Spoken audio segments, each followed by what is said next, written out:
Summer 2021, the most unexpected thing happened. Just when it was looking like his village people would prevail and he will retire without a major trophy for his dearly beloved Argentina, Lionel Messi won the Copa America hosted by eternal rivals Brazil.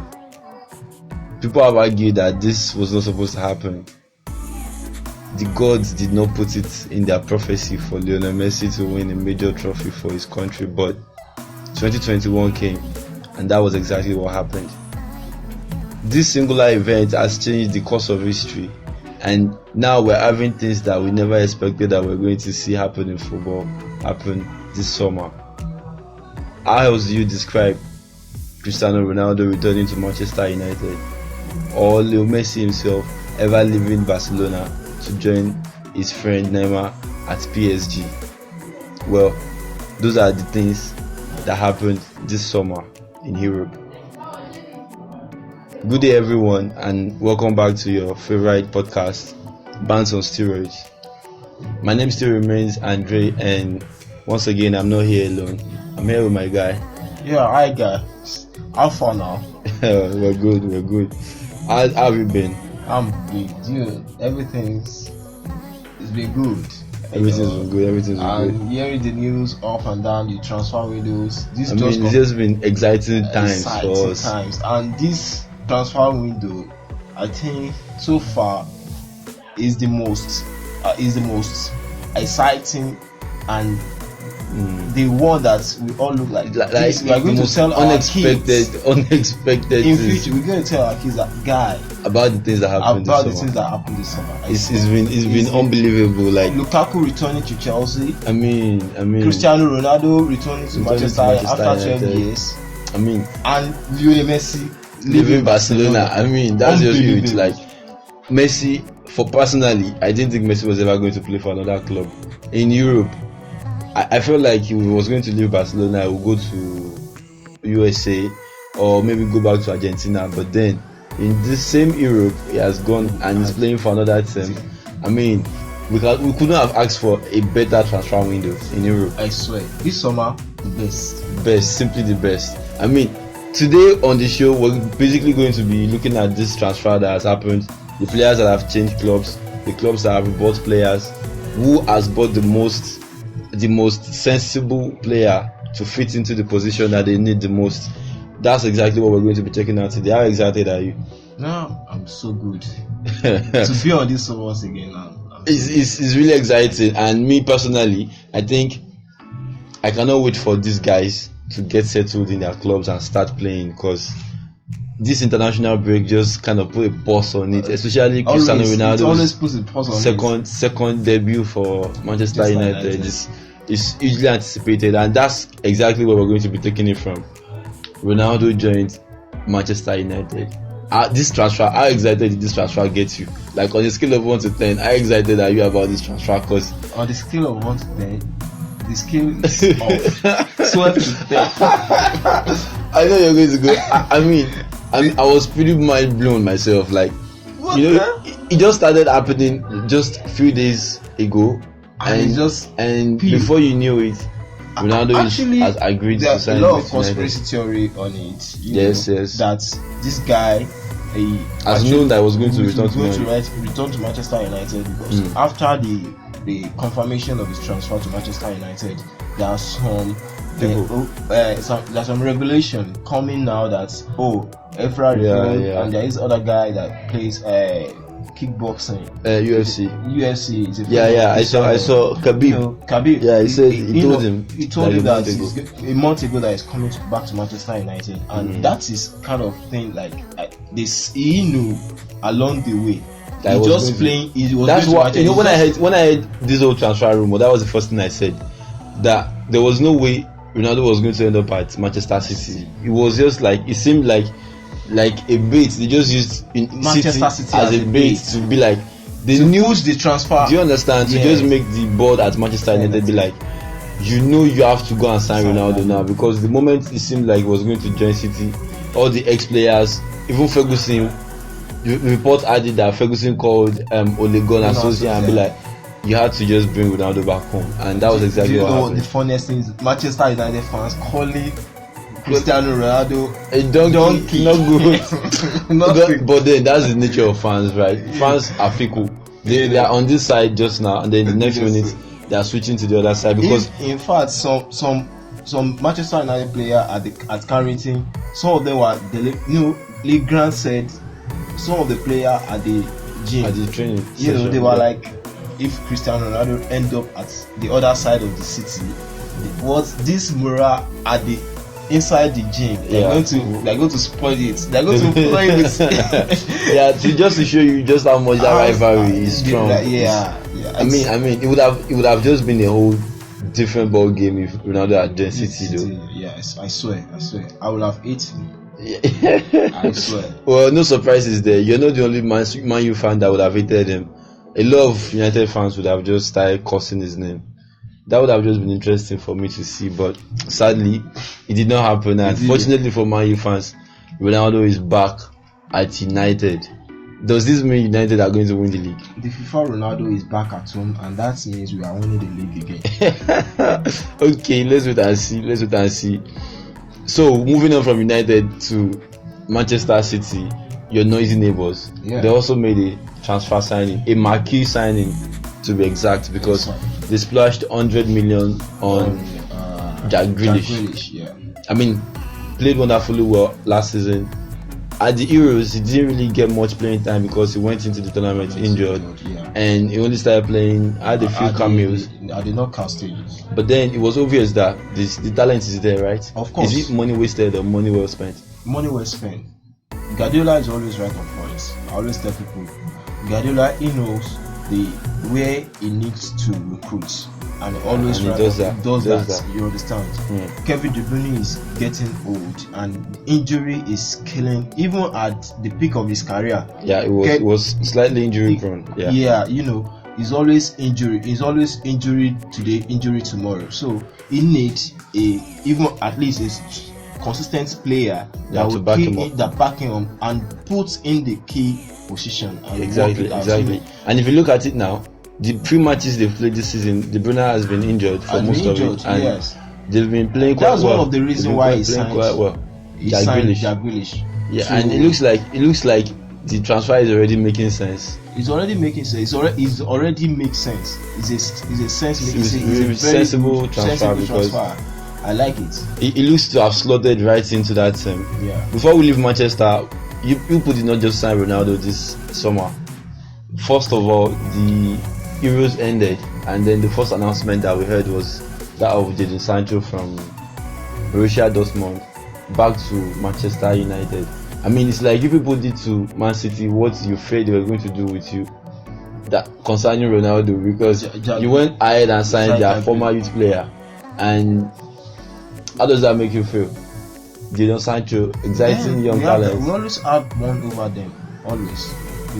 They are always our kids. Manchester is red. Oh really? But what to that point you just made? Jadon Sancho is a youth player, former youth player. Yes. And Manchester United have been onto him for like before he went to Germany. Manchester City to Germany. But what I look at into that transfer is that Manchester City, since he left Manchester City, they have never gone back to buy him. You understand? Yes, they are never onto him. It's only Manchester United and sometimes Chelsea and Liverpool. Yes. You understand? So they have enough in that department. So they don't even look at him. So I think it's not even will have one over them like that because they never even look at him. Yes, that's true. So Rafael Varane from Real Madrid to Manchester United. It's a very good transfer because that is exactly what Manchester United needed. And you paid some decent money for him. It's very good, decent transfer. Actually, 28 years old. What I've seen about Champions League winner. Multiple Champions League winner. What I've seen over this summer about Manchester United transfer dealings is that they buy for the right money.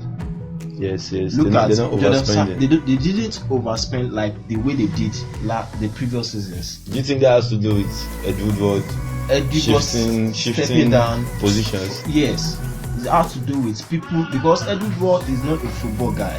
He's a financial guy. Yes, commercial guy. But that was why they brought him in, to be able to negotiate properly. He's but a maybe he doesn't know their worth. Commercial negotiator, not football dealings. Before they get in John Matov and Darren Fletcher to be into that position. Okay. All those dealings, Edward actually employed external consultants like Ogemedes. There was some dealings that he employed Ogemedes to do the dealings, negotiation on his behalf, on behalf of the team. So he didn't have that. He didn't have knowledge, that footballing knowledge. You understand? Now that they have the people that can do the thing, that have the football knowledge, you see the changes. Let's just wait and see how much of these changes will reflect impact on the team when the season begins. So moving on from Manchester City and Manchester United all the way across to London to check out Chelsea. Chelsea also made one marquee signing in Romelu Lukaku. I mean, talking about people coming back home, Lukaku 10 years ago, they signed him. Yes. Well, we never really caught it in the first time. Went on a couple of loan deals. Eventually got transferred to Everton, went to Manchester United, then to Italy, and now he's come back home looking more like the finished product. He's a finished product. Even before he left Manchester United, he's already finished product. Really? Yes. Despite all of the talk about his first touch, about his first touch, he's not flawless. Okay. You understand? Okay. He's not Cristiano Ronaldo. He's not Lionel Messi. Alright. But he's a very good goal scorer. No doubt about that. Okay. At a very young age, he has gotten to 100 peak. You understand? Scoring 100 goals. You understand? He's a very good player, a very good goal scorer, but he has problem in Manchester United, and that problem he had in Manchester United is the coach. Did not believe in him. Yes. Ole Gunnar Solskjaer didn't believe in it. Did not believe in his style of playing. He need Ole Gunnar Solskjaer. What Ole Gunnar Solskjaer actually missed in him now is that what Ole Gunnar Solskjaer feared that Lukaku did not have. It seems like he now has it. He has it now. Which is what? Which is to move with the ball, to do all those passes, or to play with the team. Play with the team. That link up game. He has learned the technicality of play in Italy. You understand? So you think he's a more team player and more better player now, and he's good. He's a very good recruit for Chelsea. Even at that price. Okay, so what do you think about the other signing that they made? This one came in late in the transfer window. So Nicholas on transfer deadline, they signed Saul Niguez on loan from Atletico Madrid. I'll tell people, even you, they don't need them. To be serious, they have N'Golo Kante and Jorginho in that position already. What do you mean they don't need them? Every big club needs depth, but they already have depth. Are you sure they have depth? Because it looks to me like if Kante gets injured, then the midfielder gets exposed. They have Kovacic. Yeah. What? The idea is you need two players. For these big clubs, they believe you need at least two players for one position. So when one is injured, you can safely just say, what I thought you were going to even say, because personally I felt they should have given this Ruben Loftus-Cheek a chance this season, because the potential is there. I've always been a fan of the guy, but then he had that injury, and then. But Loftus-Cheek is not more of a central box-to-box midfielder. It's more of attacking kind of. Yes. But I feel like he can still do a job in the emergency. In the case of emergency, where they need to just put somebody in that position, I feel like they should still have given him a chance. But it looks like that's not going to be happening because Saul is now a Chelsea player. And it looks like he's not even interested in going back to Madrid because the fruits I've heard from him, he's been saying things like he wants to stay. You always say that. Every player. Yeah, that's true. Every player will always say that. So Liverpool signed just one player this transfer. I mean, we've been talking about how crazy this transfer window has been. People have been making crazy signings, but Liverpool only signed Ibrahima Konate. And do you think that's sufficient enough for them? What I see in Liverpool team and their recruits over this season and last season is that they don't make the key recruitment signings they need to because that team still lack depth to me. If you remove Robert Firmino, Mohamed Salah and Sadio Mane, if you remove those three from that team, who would they have up front? Okay, remove Henderson, Thiago Alcantara and the rest in the middle. Who do they have? And Fabio. They basically have just youth players left. And their defense. What they recruit is that if what happened last season happened to them, so Ibrahim Konate will be able to slot him. You understand? Yes. I think that is good sign. But then what about the other positions? What about the other positions?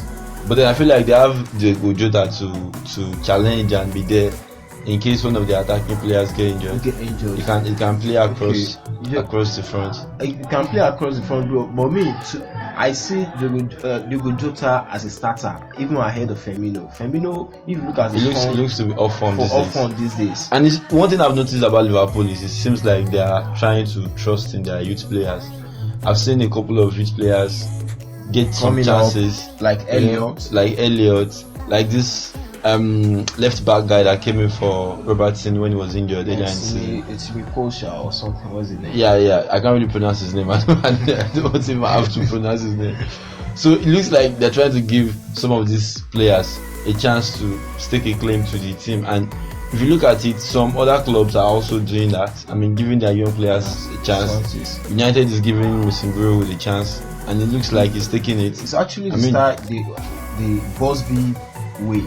They call it Bobby's way, United way. That's how United always do over the years. But what I see, if you are giving the youth player the chances at the expense of winning the trophy, that is not good business. But I mean, they just won the Premier League a couple of seasons ago. Look at Man City; they're giving Phil Foden a chance. Look at Chelsea. Chelsea look to have Liverpool winning. Yes. Okay, that is subject to debate because I feel like they were unlucky not to have lost form towards the time that they lost form and they went out of the top four in the first place. Anyways, leaving England now. Before we leave England, there are still a couple of clubs, but looks like they're not so much of a big club nowadays. So we forgot about them. Look at Tottenham. Sorry, Arsenal fans. Tottenham to make the Northern London. The teams in North London just look like they want to be disgracing London teams. But then Tottenham and Arsenal actually made decent signings this summer. I mean, Tottenham signed Christian Romero. Yeah. They signed Emerson Royal from Barcelona. They signed what's this guy's name? Brian Gill. Yeah. You know, they made a couple of decent signings. But I mean, I think the pick of them for me will still be Christian Romero because Emerson Royal, he did well last season. He's actually a very good fullback. Yeah. But then doesn't look like he's going to get his chance at Barcelona, especially because Barcelona are in a financial crisis right now. Yeah. Do you think he's going to cut it at Tottenham? Yes, I think so. If you look at their fullback, if you look at this Tanganga guy, when Mourinho brought him in, he looked like he was going to play well. But then like a decent player. But Tanganga has been good. I mean, Tanganga has been good. But their first game this season against Man City was practically the man of the match. Practically man of the match that game because you need to stay at the back. He's more of like Aaron Wan-Bissaka of Manchester United. Okay. More of very defensive, not good offensively. You understand? Okay. So what I think Real will bring to that team is, I think it's just competition for Regulian. Because they have they release this guy Sergio Aurier. They need someone to back Tanganga up or to challenge Tanganga. So there's Doherty still there somewhere. Doherty is not. What about Romero? It's very simple. Doherty is not a good player. Well, it was a decent player at Wolves, but then at Tottenham it's just not consistent. It's like Philip Jones of Manchester United. So they are, you have useless. Every team always have useless players, right? So that's one of them. Okay, so Christian Romero is actually what they need. When Phantom Hair left, you understand? Yeah. They need. They were left with Arowosaye and Sanchez. They have Dyer, which Sanchez is natural. Sanchez to me is not a player, so let's just not put him in the conversation. But last match he played very well last match. Well, maybe I was a bit harsh on him, but I don't rate that guy very well. I don't rate him. Their last match was I was surprised though because he played well. He played the problem with Tottenham for me is they have a bunch of inconsistent defenders. Yes, they are defenders. Even Underwear too. Sometimes he plays well. Sometimes he's just off. Even Eric Dyer. Even might just play well, and then was their best. Go on to cost penalty. Best player their last match and the previous match. He played very well too. Looks like the team is actually picking up this season. Let's see how much they perform this season. And they have they have a very good coach. Yes, that's true. A team that does not seem to have a very good coach is Arsenal. Because Arsenal have spent the most money this summer, bro. Don't let us go there. They are still. It will be like bottom. Arsenal are actually bottom of the Premier League. Actually bottom, and I think they are going to be there for a while. 9 goals conceded. No, it's not a BANTS. It's not. Don't get me wrong. No, they cannot be there forever. I think they are going to be there for a long time. For a long time. Okay. Before they pick up their form. Yeah, before they pick up their form, before they get that mojo back. Probably that mojo seems to have been lost forever. If you ask me, probably before Christmas time, they can get the mojo back. But right now, do you think if Arsenal continue to play like this till December, they will not be going to relegation? They'll be going to relegation, and I think I'm going to employ the Arsenal board to sack Mikel Arteta because he's not the right coach. Right away. He's not the right person. Do you know what I think about this situation? Is like but we're not talking about Arteta now. But then let's just chip this in. Arteta might not be a bad coach, but in this kind of situation that they found themselves, where you are going down, is Arteta the right kind of coach to pick you up? Do you understand? To me, Arteta might be tactical. It might have some ideas to implement. But then the situation just seemed to have overwhelmed him.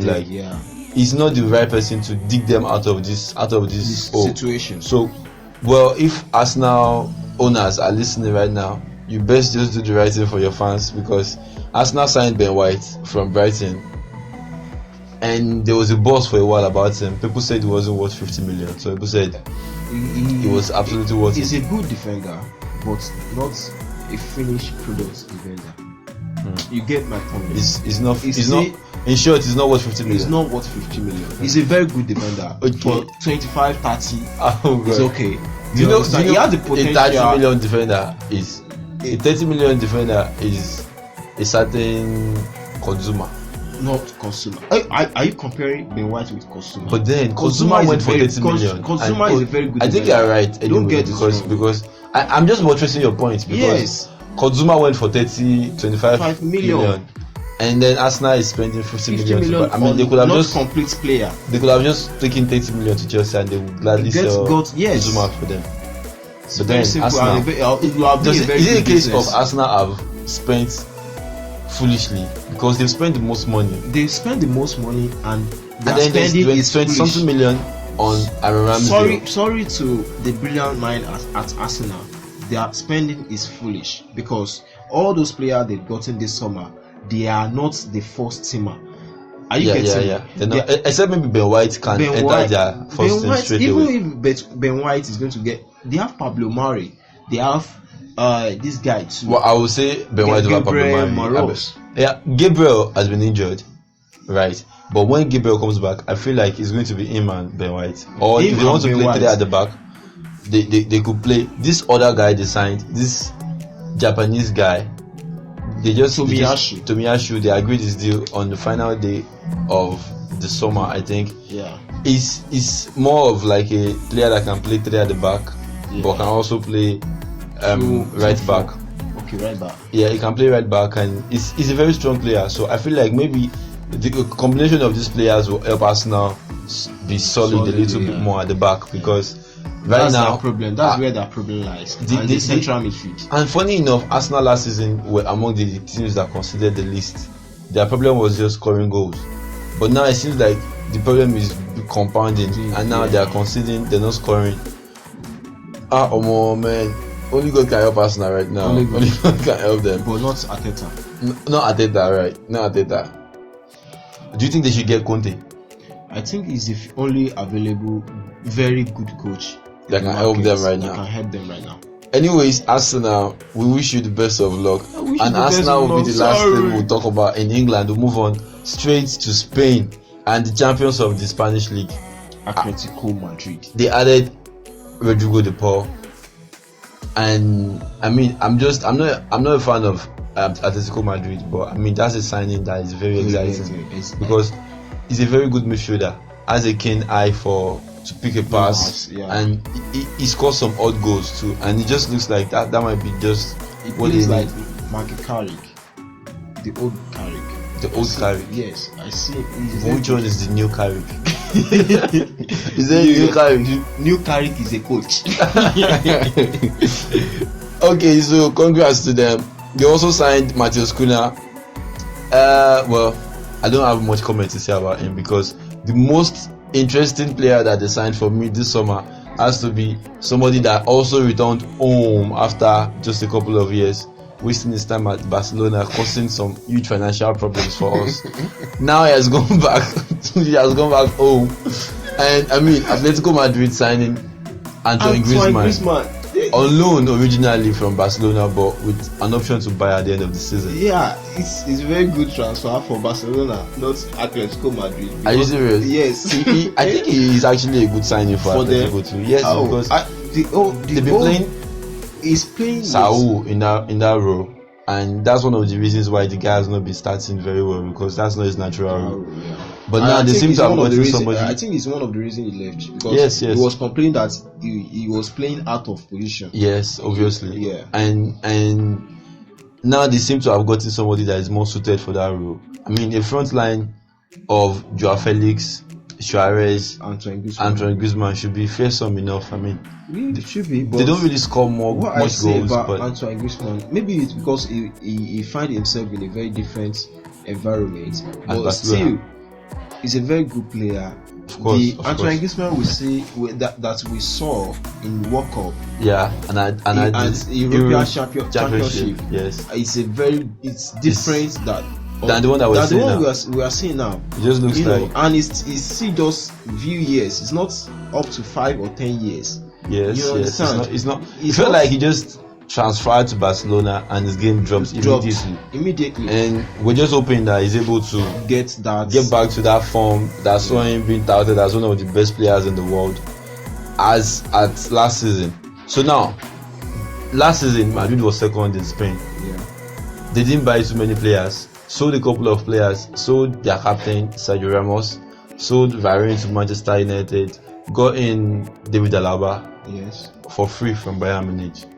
Would that be enough to solve their defensive problems? That is not enough. Because last season we saw how the likes of Nacho failed woefully to fill the position left by Sergio Ramos. I don't think Real Madrid are going to pull something good this season.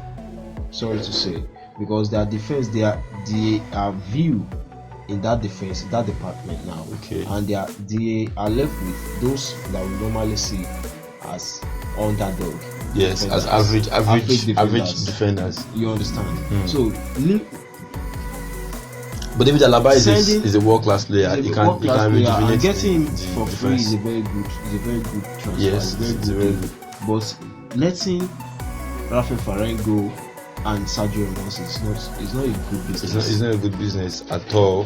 Doing the same thing. I mean, those are the two players that have formed their partnership in the defense for over a decade now, and losing both of them in the same summer has to hurt. It's the same thing that happened to Manchester United when David Moyes left Manchester United.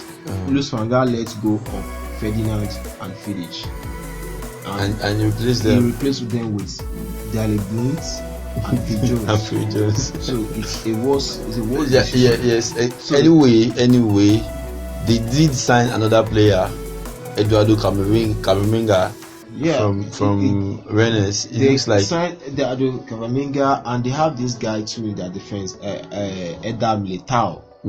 So I think those are not bad players. Maybe they can hold their own for this season. They are not compared to. You cannot compare them, of course, to those two defenders that they lost.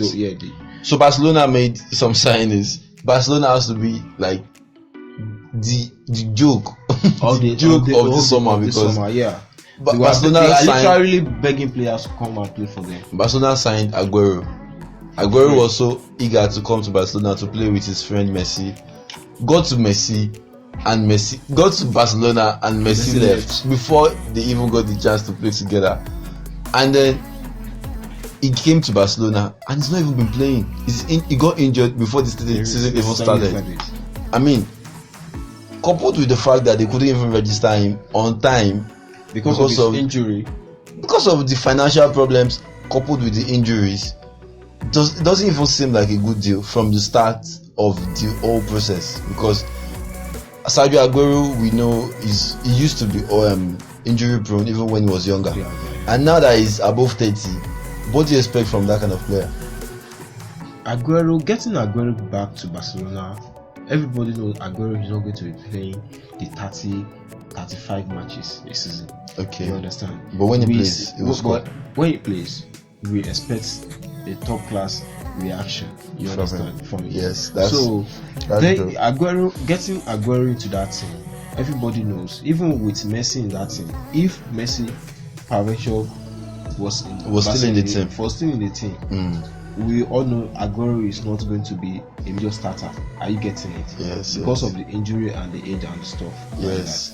But with Memphis Depay and this guy that looked like Chris Brown and you have a very good couple of an exciting forward. Yeah. You understand? So you call Depay exciting signing? It's a very good sign for Barcelona. Well, at first I had reservations, but after his first few games, I think I'm very convinced now that he's a very good signing, especially because of his mental. I just like how mentally strong he looks nowadays, unlike when he was younger, when he went to Manchester United and all that stuff. Because the pressure that has been on him, and now he has handled it in the first few games, especially after the fact that Messi left, and now it seems like he's the star boy of the team, and he seems to be responding well. So might be a good deal at the end of the day. Yes. I think he is. You think he is? Yes. Alright, moving to PSG. PSG shocked the whole footballing world this season. The out of line transfers. I swear. They bought world class players for almost next to nothing. I mean, what the fuck? Basically nothing. How did they make that? How did they? I think PSG need to teach a lesson on how to do business in the football world, because first of all they signed Hakimi. We thought Hakimi was going to be the only player they would sign. Yes, because we thought that is really what they need. Yes, because and they spent 60 million on him. Yes. And then they went ahead and just agreed for a deal for Wijnaldum, who was supposed to be going to Barcelona. They hijacked the deal and then they signed him. After doing that, they went ahead to sign Donnarumma for free. The old Donnarumma, somebody who had just recently been awarded the best goalkeeper at the European Championship. Yeah. Just a couple of days later, gets signed by PSG for free. And just when we thought, okay, what's going on here? They signed Sergio Ramos. We knew he was going to go to PSG all summer because he was signed. He left Madrid after his contract expired. It looked like the next logical place for him to go to was PSG, and it happened. He went to PSG, but then they signed Messi from Barcelona for free, and they did not have to pay a penny for it. But then where people have argued that the salary that they are going to pay him, the wages they are going to pay him over the period of the contract is enormous enough, regardless of the fact that they did not pay a transfer fee. They're still going to be paying him huge wages. I mean, we've seen a lot of figures. How do you rate PSG's transfer? Over 100%. Over 100%. I mean, it's just like it just over the line. You know, when you are thinking that they are going to make some decent signing, going to the summer, looking at PSG signing Hakimi, because they have been talking about Hakimi for a while, yes. Now. So, and we are looking at, okay, there have been some discussion before the summer, because Manchester City and PSG were the ones that are talking about Messi, okay. And it looked like the deal was off, because it's not viable for them to buy. And Messi had already agreed he was going to renew with Barcelona. Yes, everybody, like, everything was just like that, and all of a sudden they got Hakimi. Yes, that is good. They got Wijnaldum for free. How? For free. The most surprising one out of it is Donnarumma. How did they make it happen? Donnarumma in the market will probably be one of the most expensive goalkeepers right now. Goalkeeper, you know, and coupled with the fact that this guy actually have the most crazy agents in world of football. I mean, a lot of underground work must have gone into that deal. I swear. Obviously, we need to know. Obviously, I don't think we'll ever get to know anyways. How did they make it happen? Donnarumma with Mino Raiola for free, Sergio Ramos for free. Okay, so moving away from PSG and from France, moving over to Germany. I mean, Germany transfers, they always somehow to me, just like Italian Serie A transfers. France, yes. But the only reason why Germany transfer is very, very peculiar is because the only team that seems to do the majority of the signing is Bayern Munich. Yeah. The other, they got the youth players. They sign young players. The rest of the teams in Bundesliga, but Bayern Munich is steady signing their best players from them. I mean, this summer alone, they signed 3 players from Leipzig. Yeah. 2 players and their coach. Yeah. I mean, the girls Upamecano. Upamecano's deal was already agreed even before the season ended. Yes. And then they took their coach from them. How? I mean, how did they do it? And then they signed Sabitzer again. Actually, I think over the years I've always been arguing with that. Even people know that Bayern Munich, they have monopolized the Bundesliga. No wonder they didn't want to join the Super League. They are already in the Super League. They are already in the Super League of one because they are the league of their own. So they get to decide which player comes in and which player goes out. People have argued that the only reason they will not sign Haaland next season is if they don't want to. If they don't want to, or if Mino Raiola as a crazy agent decide that my player is not going to Bayern Munich.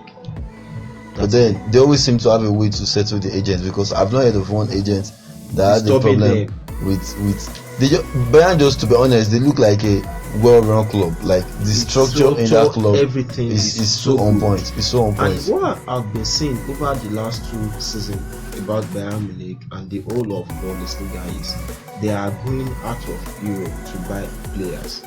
Yes, they are going to going to the MLS.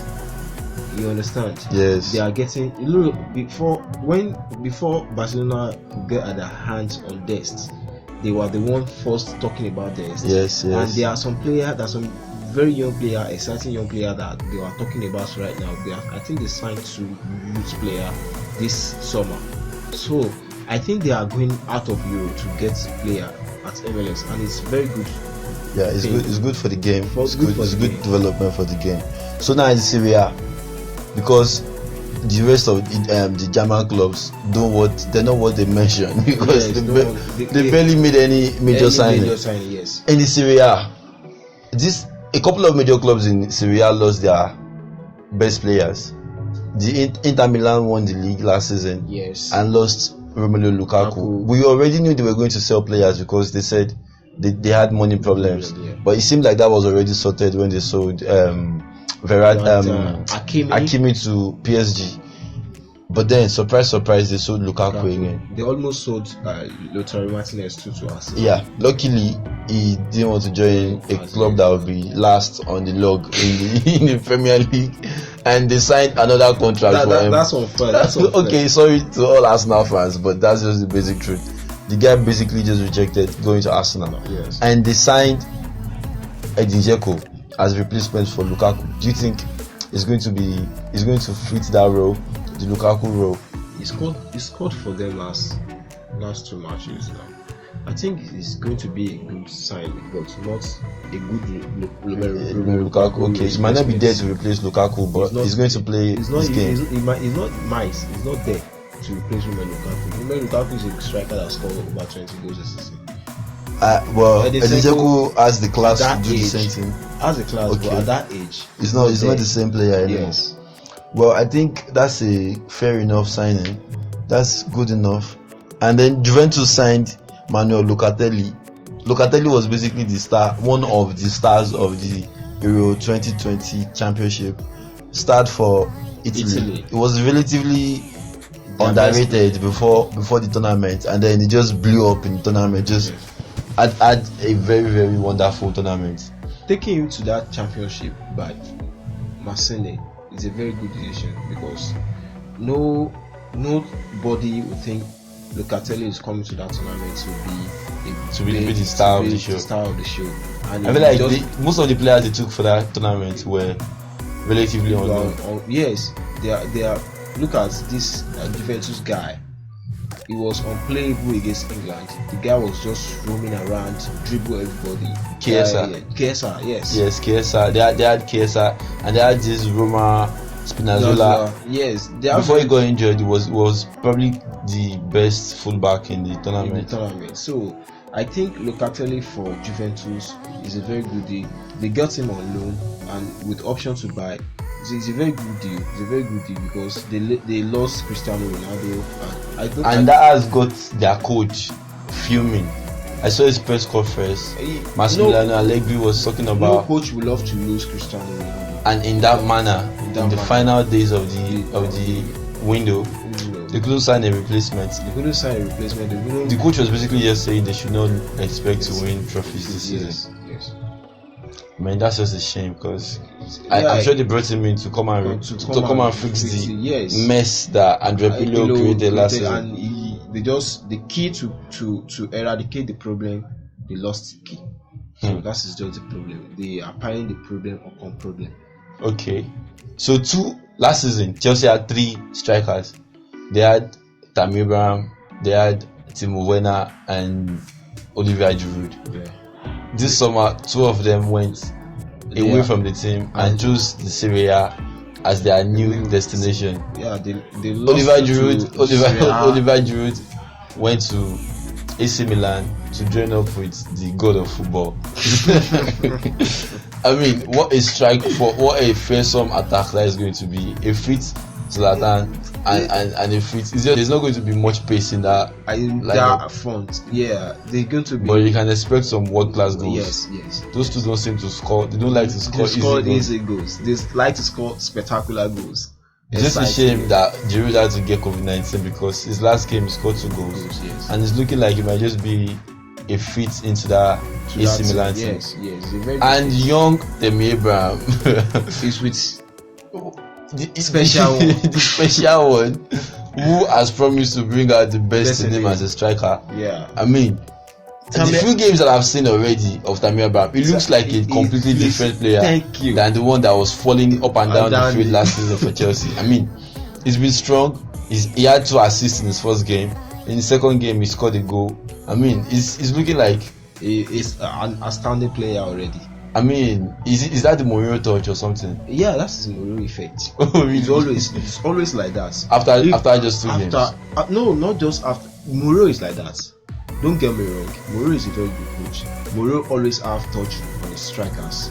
Look at Harry Kane. Harry Kane seems like the most complete striker in England. In the world. I will argue so. So when Mourinho came in, he made Harry Kane to change his style of play. Harry Kane became more of a withdrawn forward. Yes, more of an advanced forward, or more of ball playing forward, Wayne Rooney. Yes, you understand.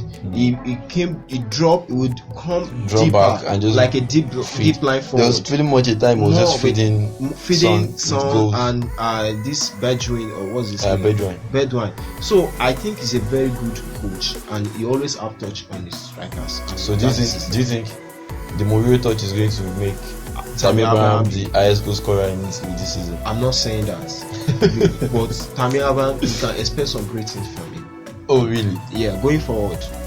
All right. Tammy Abraham, according to Hamid, is going to be one of the best players in this area this season. I'm not saying Tammy Abraham is going to be. We are going to be.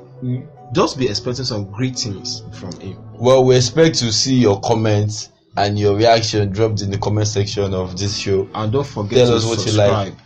Subscribe. Make sure you always like our podcast. Please. And just anticipate the next one that's going to be coming up. Next one, on the next episode, we're going to be discussing the potential winners of different leagues in Europe. And we cannot wait to see you till then. You guys have a nice time. Bye for now.